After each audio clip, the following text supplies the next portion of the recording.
بسم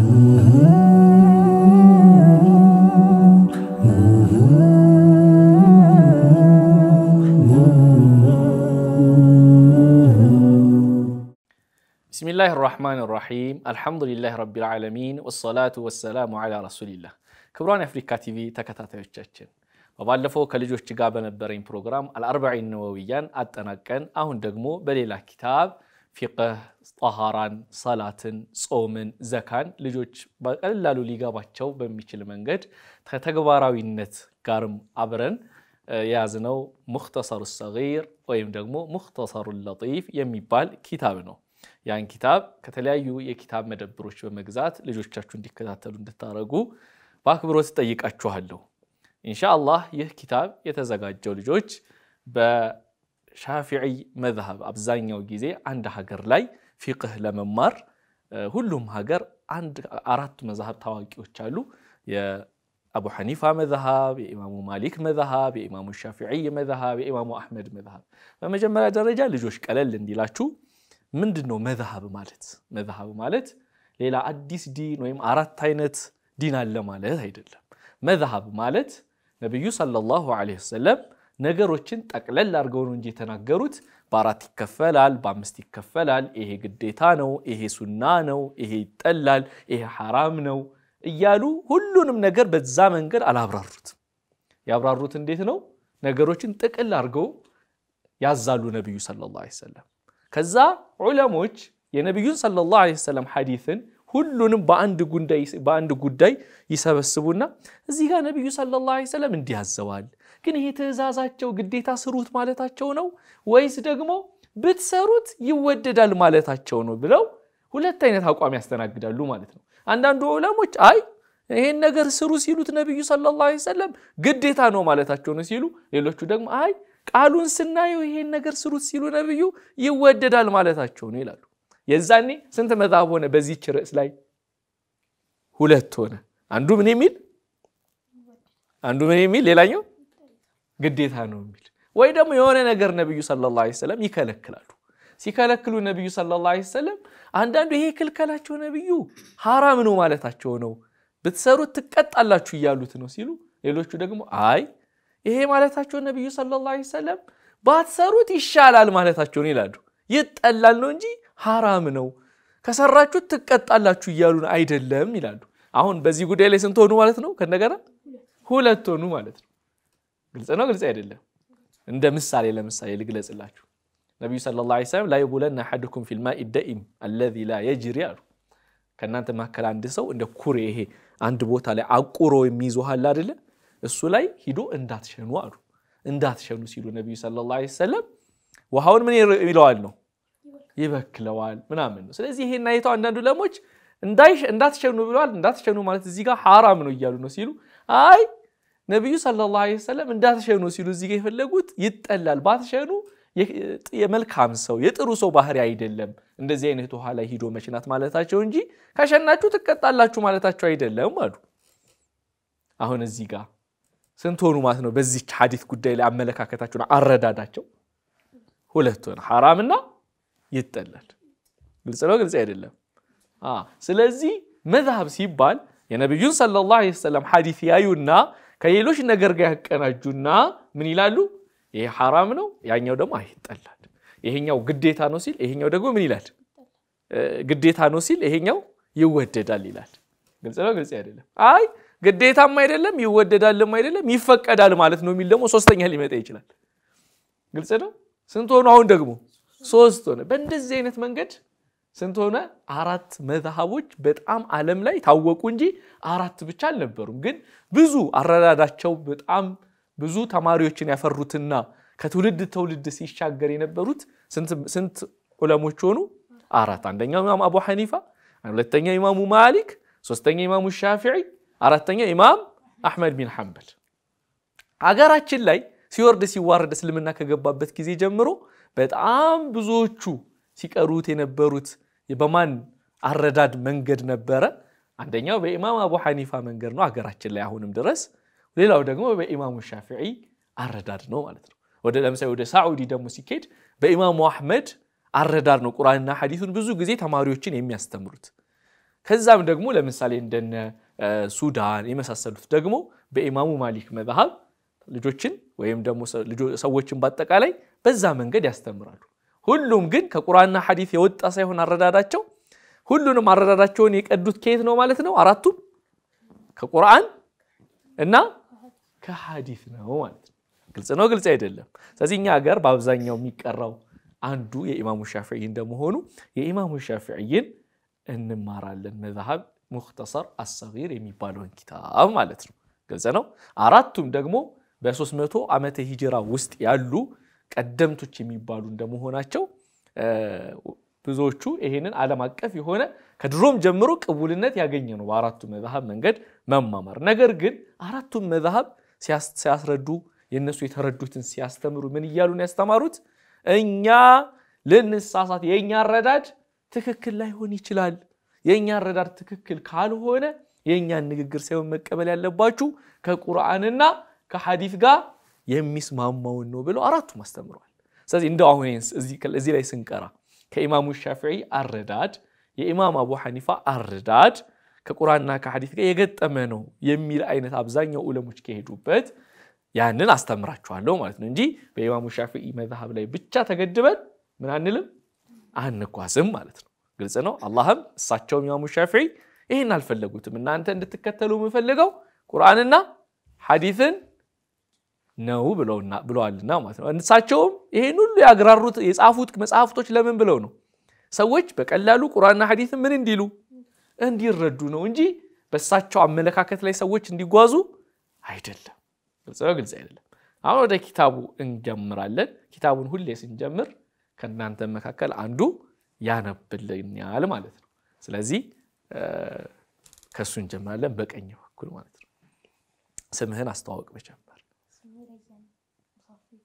رجاء مصفى طيب ايش انبب متن مختصر الصغير بسم الله الرحمن الرحيم الحمد لله رب العالمين وأشهد أن لا إله إلا الله وحده لا شريك له وأشهد أن محمدا عبده ورسوله صلى الله عليه وعلى آله وصحبه وسلم وبعدها فهذا مختصر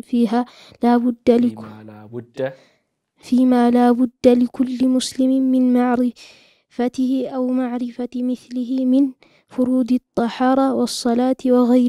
وغيرهما فيجب تعلمه وتعليمه ممن يحتاج إليه من الرجال والنساء والصغار والكبار والعبيد والأحرار باب الطهارة فصل فروض الوضوء ستة أشياء أول النية وهي إمانية رفع الحدث أو الطهارة للصلاة أو الوضوء وتكون هذه عند غسل الوجه الثاني جزاك الله خيرا بسم الله الرحمن الرحيم كلهم كتابوች ሲጀመሩ በመንድነው የሚጀምሩት በبسم الله الرحمن الرحيم ነው ለምንድን ከተባለ አንደኛ ሁሉም የቁርአን ሱራዎች ከሱረቱ ተውባ ውጪ በመንድነው የሚጀምሩት بسم الله الرحمن الرحيم ስለዚህ የአላህን የጌታችንን መጽሐፍ አራአያ አድርገን በبسم الله الرحمن الرحيم እንጀምራለን ማለት ነው ሁለተኛ ነብዩ ሰለላሁ ዐለይሂ ወሰለም ወደ ሁሉም ቦታ ደብዳቤ ሲጽፉ ደብዳቤያቸውን የሚያስጀምሩት ምን በመጽሐፍ ነው መጀመሪያ بسم الله الرحمن الرحيم ስለዚህ የነብዩን ሰለላሁ ዐለይሂ ወሰለም በመከተል ሶስተኛ ነብዩ ሰለላሁ ዐለይሂ ወሰለም كل امر ذي بال لا يبدا فيه ببسم الله الرحمن الرحيم فهو اقطع او ابتر او اجذم ብለዋል ማንኛውም ነገር በبسم الله الرحمن الرحيم የማይጀመር ከሆነ ጉዳይ ያለው ከሆነ ለጥሩ ዓላማ የሚፈጸም ሆኖ በبسم الله الرحمن الرحيم የማይጀመር ከሆነ ያ ነገር በረከቱ ቆራጣ ይሆናል ብለዋል በረከተ ቢስ ይሆናል ማለት ነው ስንበላ ቢስሚላህ ካላልን ምግቡ በረካ አይኖረው ስንቀራ ቢስሚላህ ብለን ካልጀመርን ቂራአታችን ወይ ቶሎ እንረሳዋለን ወይ ብዙ አይገባንም ከገባንም እንኳን እንዲጣፋን በረካ አይኖረው ማለት ነው ይጣፋናል ማለት ነው ግልጽ ነው ስለዚህ ሁሉም ነገር ስንጀምር ጥሩ ነገሮችን ስንጀምር ምን መሆን አለበት በቢስሚላህ الرحمن الرحيم መጀመር አለበት ስለዚህ ኪታባችንም ቢስሚላህ الرحمن الرحيم በማለት ጀመረ ቢስሚላህ الرحمن الرحيم ማለት በአላህ ስም እጅግ በጣም አዛኝ እጅግ በጣም ሩህ በሆነ እጀምራለሁ ማለት ነው ግልጽ ነው ስለዚህ ቢስሚላሂር ረህማኒር ረሂም በማለት ጀመሩ ማለት ነው ቢስሚላሂር ረህማኒር ረሂም ማለት ግዴታ የሚሆንበት ቦታ አለ ቢስሚላህ ማለት ለምሳሌ ፋቲሃን ስንቀራ ሰላት ላይ ቢስሚላህ ካላልን ሰላታችን ምን ይሆናል ሲጀመር ፋቲሃ እንዳልተቀራ ይቆጠራል ይበላሻል ቢስሚላሂር ረህማኒር ረሂም ፋቲሃን ስንቀራ የፋቲሃ አንዱ አንቀጽ ናት ስለዚህ ቢስሚላሂር ረህማኒር ረሂም ሳንል አልሐምዱ ብለን ብንጀምር ዋጋ የለውም ማለት ነው ግልጽ ነው ግልጽ አይደለም ሁለተኛው حرام የሚሆንበት ደግሞ ጊዜ አለ ቢስሚላህ ማለት حرام የሚሆንበት ጊዜ አለ ለምሳሌ ሰካራሙ ሰውዬ ሊጠጣ ሲል ቢስሚላህ ብሎ መጠጣት አይችልም ምክንያቱም ቢስሚላህ የሚባለው ለጥሩ ነገር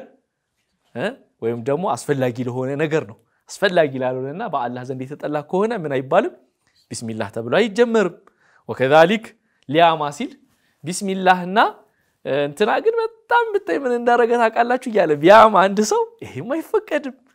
ግልጽ ነው ቢስሚላህ የሚባለው ለምንድን ነው ቢስሚላህ ብሎ ቢሳደብ ለምሳሌ ለሰድብ ነው ቢስሚላህ አይቻልም ለሐራም ነገር ምን ተብሎ አይጀመርም ቢስሚላህ ተብሎ አይጀመርም طيب ሶስተኛው የሚጠላበት ሁኔታ አለ ቢስሚላህ ማለት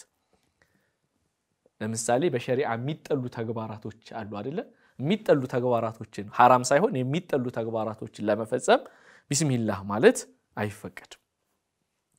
ይጠላል ማለት ይጠላል አራተኛው ቢስሚላህ ማለት የሚፈቀድበት ቦታ አለ ለምሳሌ እቃ ለማንሳት ሊሆን ይችላል መጽሐፉን ሊከፍት ሲል ሊሆን ይችላል ግልጽ ነው የዛኔ ቢስሚላህ ማለት ይፈቀዳል ተወዳጅ የሚሆንበት ደግሞ ጊዜ አለ ተወዳጅ የሚሆንበት ጊዜ አለ ለምሳሌ ሲበላ ሊሆን ይችላል ኪታብ ሲቀራ ሊሆን ይችላል ሐዲስ ሊቀራ ይችላል ቁርአን ሲጀምር ሊሆን ይችላል እነዚህ ሁሉ ምን ይሆናሉ ቢስሚላህ ይባላል ሌላ ቢስሚላህ የሚባለው ልጆች ለዚክር ከቁርአን ውጪ ያሉ ዚክሮች ቢስሚላህ ተብሎ አይጀመርም ለምሳሌ ሱብሃንአላህ ወልሐምዱሊላህ አላሁ አክበር ሊል ሲል ቢስሚላህ ሱብሃንአላህ ወልሐምዱሊላህ አላሁ አክበር ያለ አይጀምርም ቀጥታ ወዴት ነው የሚሄደው ሱብሃንአላህ ወልሐምዱሊላህ አላሁ አክበር ያለ ወደ ዚክሩ ይሄዳል ማለት ነው ግልጽ ነው ሌላው ደግሞ ለዛ ነገር ሸሪዓ ሌላ መጀመሪያ ካስቀመጠለት ቢስሚላህ ብለን አንጀምር በሸሪዓ ያ ነገር ሲጀመር በቢስሚላህ ሳይሆን በሌላ ነገር ጀምሩ ከተባልን እኛ ምን ብለን አንጀምርም ቢስሚላህ ብለን አንጀምርም ለምሳሌ ሰላት በምንድን ነው የምንጀምረው በተክቢረቱል ኢህራም አላሁ አክበር ተብሎ ነው የሚጀመረው ስለዚህ አንድ ሰው አይ ሁሉ ነገር ነብዩ ሰለላሁ ዐለይሂ ወሰለም መጀመር ያለበት በቢስሚላህ ነው ብለዋል ብሎ ቢስሚላህ አላሁ አክበር ብሎ ቢጀምር አይገባም አይፈቀድ ሰላቱ ይበላሻል አላልኳችሁ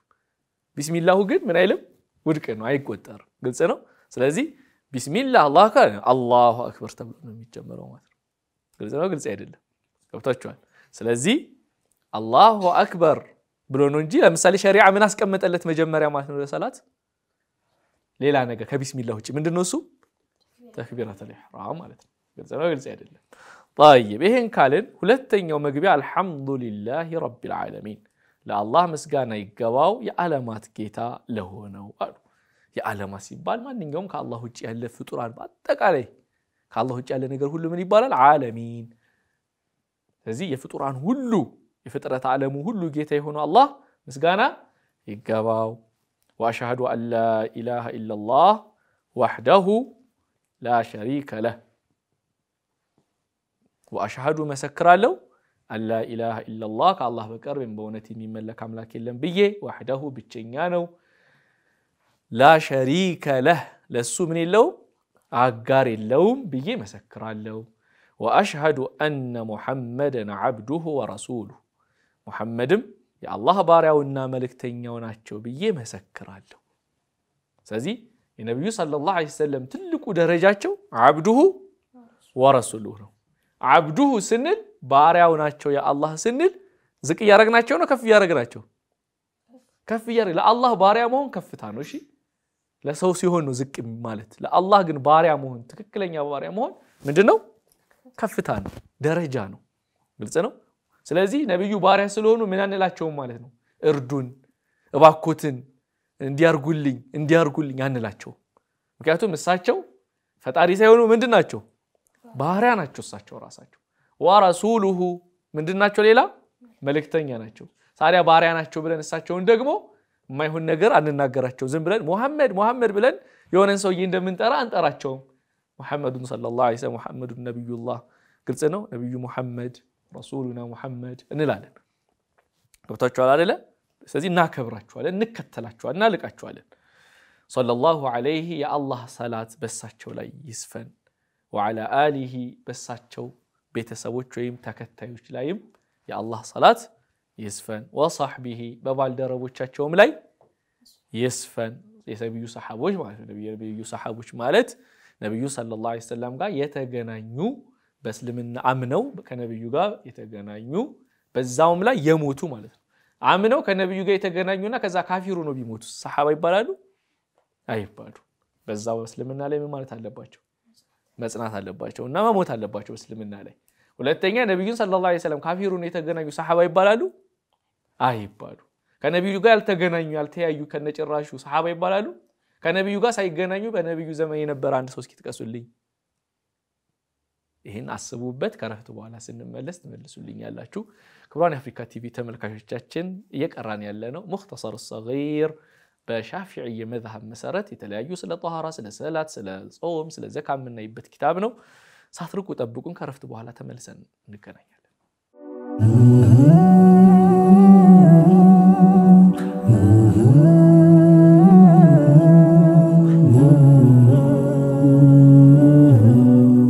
ክብራን አፍሪካ ቲቪ ተመልካቾቻችን እያየን የነበረው መግቢያውን የያዝነው ኪታብ ሙኽተሰር الصغير في مذهب امام الشافعي ነው ለምን ይሄን ኪታብ መረጥን የሚለውንም ከረፍት በፊት ተቀሽዋለሁ ስለ ቢስሚላህ ስለ አልহামዱሊላህ ረቢል ዓለሚን እንዲሁም ስለ ሻሃደተይን የተወሰነ በትርጓሜ ደረጃ አብራርቼላችኋለሁ ልጆች ሰለላሁ ዐለይሂ በነብዩ ላይ የአላህ ሰላት ይውረድ ይስፈን وعلى آله በቤተሰቦቻቸው ላይ ወይም ደግሞ በተከታዮቻቸው ላይ በሚልም ተተርጉሟል وعلى آله ማለት በቤተሰቦቻቸው በሚል ተተርጉሟል በተከታዮቻቸው ግልጽ ነው ለምሳሌ ቁርአን አድኺሉ አለ ፍርዓውን የፍርዓውን አል አስገቧቸው ሲባል እዛ ጋር እሳት አስገቧቸው ሲባል ቁርአን ላይ የፍርዓውን ቤተሰቦች ሳይሆን የተፈለገው የፍርዓውን ግብረአበር ተከታዮቹን አስገቡ ነውና አል በማለት አንዳንዴ ተከታይ ይፈለግበታል ይተረጎማል አል በማለት ደግሞ ቤተሰብም ይፈለጋል አንዳንዴ ይተረጎምበታል ስለዚህ የነብዩን ተከታዮች ላይ የአላህ ሰላት ይውረድ ወصحبه በባልደረቦቻቸው ላይ ሰሃባ ምንድነው አብራሽ ነብዩን ሳያዩ ያላዩ ግን በነብዩ ዘመን የነበሩ ሙስሊም ሆነው በዛው ይሞቱ አሉ ለምሳሌ አንድ ተቀሱልኝ ብዬ ነበር ስሙን ባላቀውም በነብዩ ጊዜ ነበር እናቱ ሐጅ ከልክለው ቁጭ በማለቱ እናቱ ባዘዘችው ከዛ ዱዓው ተቀባይነት ነበረው ነብዩ ደግሞ ዑመር ረዲየላሁ ዐንሁ አልነበረም በነብዩ ዘመን እሱ አልነበረም ለምሳሌ ሁላችሁም አሁን አያችሁ ቅርባችሁ ሆኖ ራሱ ረሳችሁት ለምሳሌ ነጃሺ በነብዩ ዘመን ነበር አልነበረም የነብዩን ሰሃቦች አስጠልላል አላስጠለለም ነብዩን ግን አይቶ ያውቃል ሙስሊም ሆኖ ነው የሞተው አይደለም ነው ስለዚህ ሰሃባ እንለዋለን አንለውም ማለት ግልጽ አይደለም ሰሃባ ለማለት ከነብዩ ጋር መገናኘት ያስፈልጋል ነብዩን ባያቸው ራሱ እሳቸው ካዩት ሰሃባ ይባላል ለምሳሌ ከነብዩ ሰለላሁ ዐለይሂ ወሰለም ሰሃቦች ማካ አይነ ስጉሮች ነበሩ አልነበሩ ኢብኑ መክቱም የሚባል ሰሃባ ነበር ለምሳሌ አይደል ያ ሰሃባ ነብዩን ሰለላሁ ዐለይሂ ወሰለም አላያቸው እሳቸውስ ሰሃባ ነው ሰሃባ አይደለም ነው ማለት ነው ግልጽ አይደለም طيب ወይም ነብዩን ያዩ ነብዩ ግን ያላዩአቸው ያሉም አሉ ነብዩ አላዩአቸው ነብዩን ግን እነሱ አይተዋል መካ የተከፈተ ቀን ነብዩ ሰለላሁ ዐለይሂ ወሰለም ከ10,000 በላይ የሆኑ ሰዎች ሐጀቱል ወዳዕ ወይም የመሰናበቻ ሐጅ ጊዜ ከ10,000 ሰዎች በላይ ነበሩ ቦታው ላይ ነብዩ 10,000ንም አንድ ባንድ አላዩአቸውም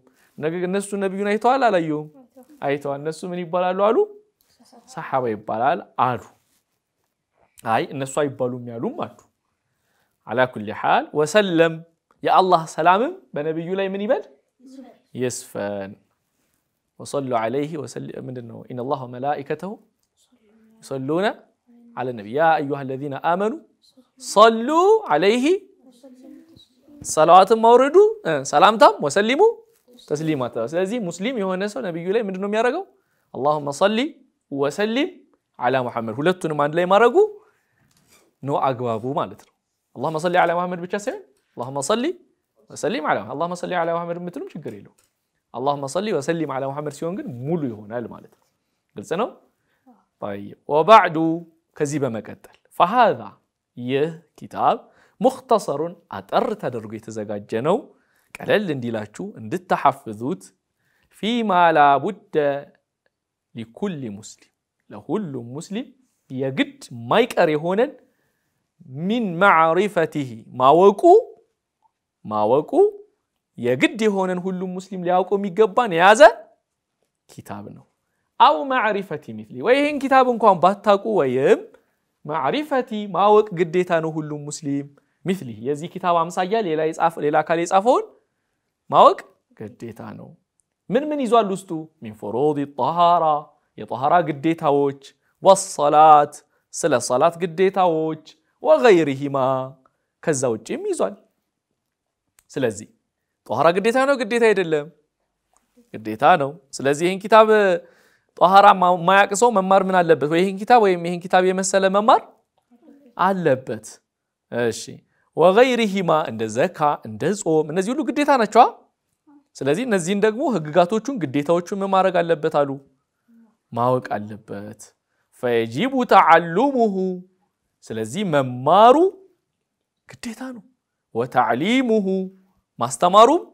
የሚያቅሰው ማስተማሩ ግዴታ ነው ممن يحتاج إليه ይሄንን አይነት ጉዳይ ለሚፈልግ ሰው ممن يحتاج የሚፈልግን ሰው إليه እነዚህን ነገሮች መማር ለሚፈልግ ሰው ማስተማር መማርም ግዴታ ነው ምን ሊሆን ይችላል ያ የሚማረው ሰውና የሚያስተምረው የሚማረው من الرجال ወንድ ሊሆን ይችላል والنساء ሴት ሊሆን ይችላል والصغار እንደናንተ ልጆች ሊሆን ይችላል والكبار ትላልቆች ሊሆን ይችላሉ የማያውቁ والعبيد አሁን ላይ የሉም ባሪያዎች ሊሆን ይችላሉ ባሪያዎች ማለት በድሮ ሰዓት የነበረ በቀኝ ግዛትም ሊሆን ይችላል በጦርነት ይወረሩና ተማርከው የማረኳቸው አካል ምን ያረጋቸዋል ባሪያዎች ያረጋቸዋል ድሮ ቀኝ ግዛት ላይ አልተማራችሁም ትምህርት ቤት እንደሱ ማለት ነው والأحرار ከባርነት ነፃ የሆኑ ሰዎችም እንደኛ ማለት ነው ሁላችንም አላህ ከባርነት ውስጥ መቼም ማይከተተንና ማለት ነው የሰው ባርነት ውስጥ ማለት ነው የሱ ባሪያ ብቻ አድርጎ ይግደለን አሜን በሉ ስለዚህ ነፃ የሆኑም ሰዎች መማር ካለባቸው ይሄን ኪታብ ወይም ደግሞ ይሄን ኪታብ የመሰለ መማር አለባቸው አሉ طيب باب الطهارة من ጊዜም ኪታብ ሲጀመር መጀመር ያለበት ከምንድነው ከطهارة ነው ይላሉ ብዙዎቹ ዑለሞች እዚህ ምን አሉ እሳቸው ስለ طهارة የሚናገር ምዕራፍ ነው አሉ طهارة ማለት ምንድነው በቋንቋ ትርጓሜው الطهارة لغة النظافة መጽዳት ማለት ነው ከቆሻሻ ነገር መጽዳት መጥራት ውጫዊም ሊሆን ይችላል ውጫዊ ምን ሊሆን ይችላል እንደ ለምሳሌ ከሰል ከነካህና ከሰሉን ስትታጠበው طهارة ረኩኝ ካልክ ሸሪዓዊ طهارة ነው ወይስ ቋንቋዊ ነው ከቆሻሻ ምን አልኩኝ ጸዳው ንፍጥ ምናምን ነክቶ ፊትህን ታጠበክ ከቆሻሻ ጸዳው ካልክ طهارة አርጋሃል አላረክም በቋንቋዊ ወይስ በሸሪዓዊ ትርጉሙ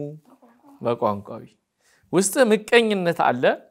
ወይም ጥላቻ አለ ከሱ ራስን ካጸዳ ይሄ ምን ይባላል طهارة ውስጣዊ ከቁስጣዊ ቆሻሻና መጽዳት በሸሪዓ አስተርጓሜው طهارة ማለት رفع حدثን ማንሳት حدث ምን ማለት ነው እንመጣበታለን ወይም ነጃሳን ማስወገድ ስንት ሆነ እስካሁን حدث ማንሳት ሲባል ውዱ ማድረግ ሊሆን ይችላል ገላ በመታጠብ ሊሆን ይችላል ግልጽ ነው ውዱ የሌለው ሰው ውዱ ሲያረግ ገላ መታጠብ ግዴታ የሆነበት ሰው ገላውን ሲታጠብ حدثን ምን አለ ይባላል አነሳ ይባላል ነጃሳን ማስወገድ ሽንት የነካው ሰው ሽንቱ ሲታጠብ طهارة አረገ አሁን طهارة ቋንቋዊ ትርጓሜው ነው ሸሪዓዊ ትርጓሜው ነው ሁለቱንም ሽንት በቆሻሻ ነው እንደዚሁም ደግሞ በሸሪዓም ነጃሳ ነው ስለዚህ طهارة ረኩኝ ሲል በሁለቱም طهارة አርጓል ይሄ ሰው ማለት ነው ሽንቱ ከሽንት ሲጸዳ ግልጽ ነው ሽንት ነክቶ ሲያጥቡ ግልጽ ነው ግልጽ አይደለም ወይም ደግሞ حدثን ማንሳት የመሰለ ነገር በእነሱ ሐሳብ ላይ ያለ ነገር ከፈጸመም طهارة ይባላል ለምሳሌ ተይሙ ምን ይባላል طهارة ይባላል ተይሙ ምን ይባላል طهارة ይባላል وكذلك ውዱ ኑሮት አንድ ሰው ሁለተኛ ውዱ ልጀድድ ብሎ የሚያደርጉ አሉ ታውቃላችሁ እነሱ አሁን ጧሃራን ያደረጉት አይደለም ነው ሐደሳቸውን አንስተዋል ሐደሳቸውን አንስተውበታል አሁን ሲጀድዱ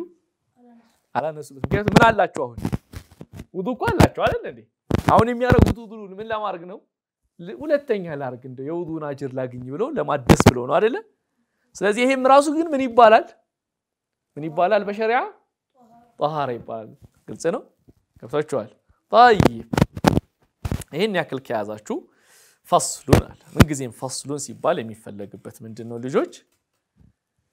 ከላይ ከጠቀስነው አንፃር ይሄ ልዩ የሆነ ርዕስ ነው አዲስ ርዕስ ውስጥ ምን ይያልን ነው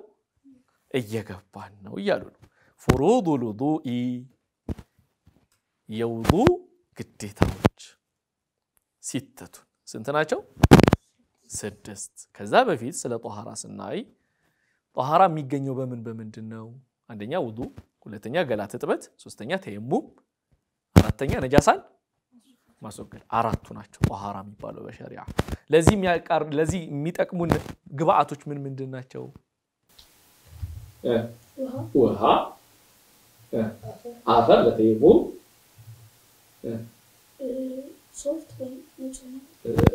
ሶፍት ወይ ማለት እስቲንጃ ስናረግ ጎበዝ እስቲንጃ ስናረግ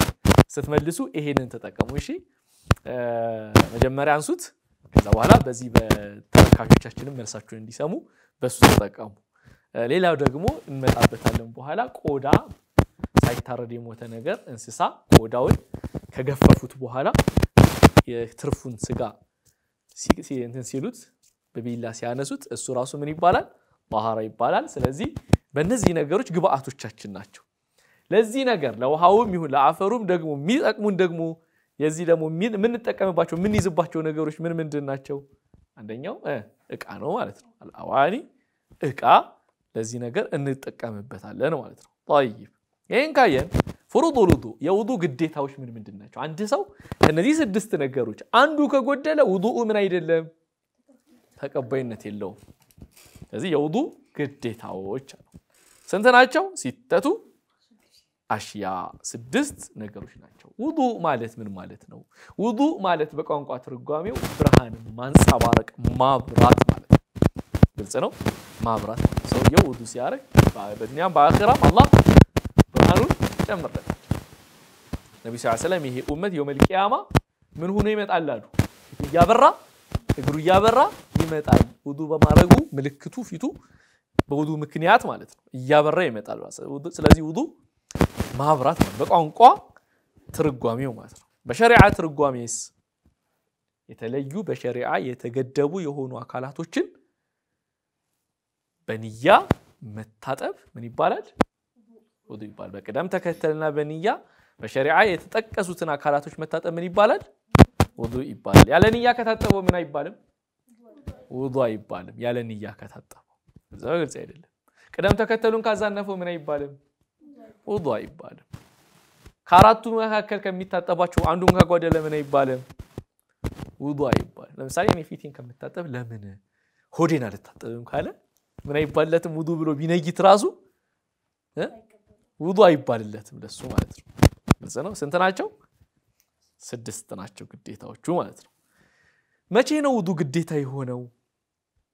ሰላት ግዴታ የሆነበት ምሽት ሰላት መቼ ነው ግዴታ የሆነው ነብዩ ሰለላሁ ዐለይሂ ወሰለም ወዴት ወጥተው 7ኛ ሰማይ አልፈው ወጥተው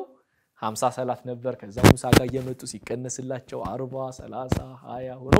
ከዛ 10 ሆኖ ከዛም አስቀንሰው ስንት ግዴታ ሰላት ሆኑብን 5 የዛን ያብሮ ምን ግዴታ ሆኖብናል ነብዩ ግዴታ የተደረገባቸው መቼ ነው ውዱ የዛኑ ምሽት ላይ ነው ማለት ነው አብሮ ከሰላት ጋር ነው ውዱም ምን ይሆነው ግዴታ የሆነው ማለት ነው ስለዚህ አሁን ዛሬ መግቢያውን ተማማረን የውዱ ግዴታዎችን ደግሞ 6 እንደሆነ አየን እነዚህ 6 የውዱ ግዴታዎች ደግሞ ምንድን ናቸው የሚለውን ቀጣይ ፕሮግራማችን ላይ ምን ይሆናል ክብራን ተመልካቾቻችን ዛሬ መግቢያውንና አንዳንድ ነገሮች ከመዝሐብ ለምንድን ነው የምንቀራው ይሄን ኪታብ የሚለውን አይተናል ስንከተል ደግሞ ቁርአንና ሐዲስን መሰረት አድርገን ነው እነሱም ደግሞ ከቁርአንና ሐዲስ አልወጡም ሲያስተምሩ ኪታቦቻቸውን መዝሐባቸውን ብለናል የሻፊዒ መዝሐብ የመረጥንበት ደግሞ አብዛኛው ሀገራችን ላይ የሚተገበረው የአቡ ሐኒፋና የሻፊዒ መዝሐብ ስለሆነ እነሱን መሰረት አድርገን እንጓዛለን በሚል ነው። ልጆቻችሁን ፊቅህ ማወቃቸው አይን ይገልጣሉ፣ ሌሎችም ኪታቦች ሲቀሩ ይገራላቸዋል ይባላል ዑለሞች ከድሮ ጀምሮ የሚሉት ነገር ነው። ስለዚህ ልጆቻችሁን ኪታቡን ገዝታችሁላቸው እንዲከታተሉ አደራ እያልኩኝ የዛሬው ፕሮግራምን እዚህ ጋር አጠናቅቃለሁ። ወሰላሙ አለይኩም ወራህመቱላሂ ወበረካቱ።